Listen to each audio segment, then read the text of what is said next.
ইমরান এক ছোট গ্রামে জন্মগ্রহণ করেছিল, যেখানে আধুনিক সুযোগ সুবিধার অভাব ছিল। তার বাবা ছিলেন একজন কৃষক, আর মা গৃহিণী। ছোটবেলা থেকে ইমরানের পড়াশোনার প্রতি প্রবল আগ্রহ ছিল, কিন্তু দারিদ্র্যের কারণে তার পরিবার তাকে ভালো স্কুলে পড়ানোর সামর্থ্য রাখত না। তবুও ইমরান হাল ছাড়েনি। সে দিনের বেলা স্কুলে যেত আর রাতে কেরোসিন বাতির আলোতে পড়াশোনা করত।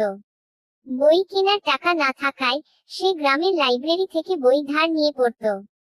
তার অধ্যবসায় দেখে গ্রামের একজন শিক্ষক তাকে বিনামূল্যে পড়ানোর সিদ্ধান্ত নেন।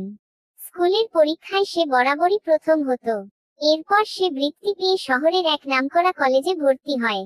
সেখানে অনেক চ্যালেঞ্জ ছিল: নতুন পরিবেশ, ভাষার সমস্যা, আর্থিক সংকট। কিন্তু ইমরান তার লক্ষ্যে স্থির ছিল। কলেজ শেষে সে আরো বড় বৃত্তি পেয়ে দেশের সেরা বিশ্ববিদ্যালয়ে পড়ার সুযোগ পায়।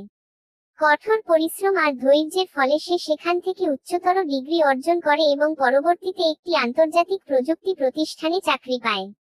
আজ ইমরান শুধু নিজের পরিবার নয়, পুরো গ্রামের জন্য অনুপ্রেরণার উৎস। সে তার গ্রামের দরিদ্র ছাত্রদের জন্য একটি শিক্ষাবৃত্তি চালু করেছে, যাতে কেউ অর্থের অভাবে শিক্ষার সুযোগ হারিয়ে না ফেলে। সফলতা কখনো সহজে আসে না। ইমরানের মতো ধৈর্য, পরিশ্রম আর আত্মবিশ্বাস থাকলে যে কোনো প্রতিকূলতাকে জয় করা সম্ভব।